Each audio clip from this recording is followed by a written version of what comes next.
welcome to day 7 of the Reclaiming Wellness National Nutrition Month Challenge. 30 days to increase your nutrition and improve your healthy living habits in 60 seconds or less.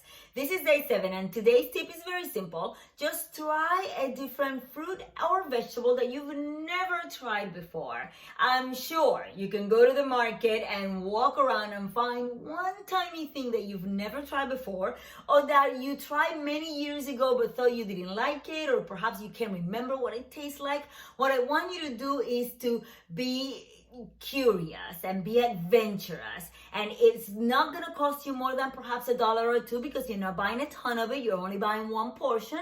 You're going to try it. You're going to find an amazing recipe online that's going to work perfectly for you. Or if it's a fruit, cut it up when you're very, very hungry and give it a go. Perhaps you will be surprised about the amazingness out there, and you will be encouraged and inspired to try new things every single day. That's it. That's the tip for today. Make sure that you tag a friend so that they too can enjoy this particular challenge, and make sure that you follow me so you don't miss tomorrow's video.